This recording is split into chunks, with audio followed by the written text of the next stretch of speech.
Hey there, how you doing?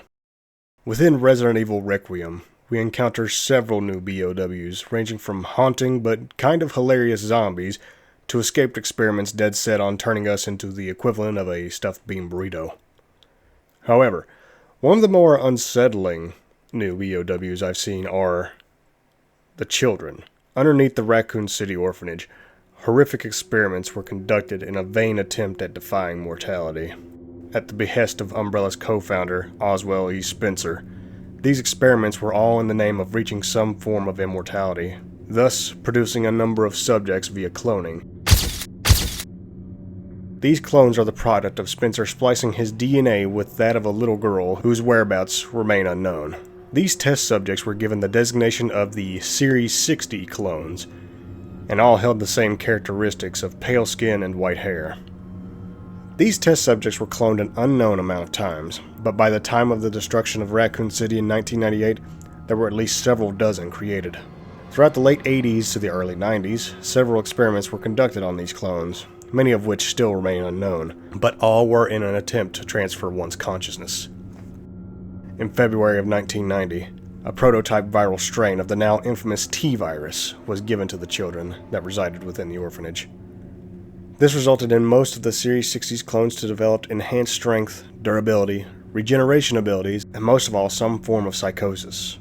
These subjects were then examined by cutting open their heads and examining their brain tissue.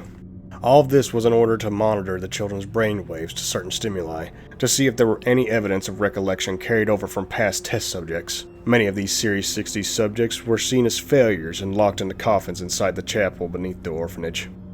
However, some subjects, notably the 6 other clones that resided inside the orphanage with Chloe, another clone who had not yet gone crazy, rebelled against the research staff and began killing everyone they came across. Their regeneration abilities allowing them to shrug off small arms fire and deadly blunt force trauma. Their appearance is truly haunting, as they each possess extremely pale skin, glowing red eyes, and brutal head scars. The virus has also seemingly given them a severe case of psychosis, as they move around the orphanage in a gleeful manner, their collective giggles and laughter echoing throughout the halls as they search for their next victim. Another clone, Chloe, didn't show the same symptoms as her sisters and was seen as a possible success for the experiment.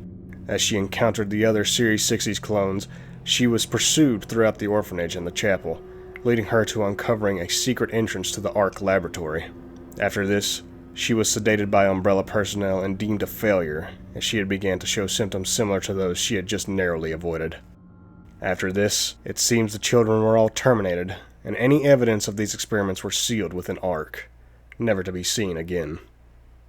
Until years later, when in search of the viral weapon Elpis, the mysterious organization known as the Connections took control of Ark and began their own series of experiments. Led by the Umbrella researcher Dr. Victor Gideon, the Series 70's clones were created. 2 of these clones currently reside within the walls of the Rhodes Hill Chronic Care Center, though their stories warrant another discussion. The children serve as only one haunting example of just how truly sadistic the Umbrella Corporation was. These children had never known anything but what was inside the walls of the orphanage, and the various horrors afflicted upon them within. In the end, their fate was ultimately to serve as a means to an end, for a man who had already sold his humanity long ago.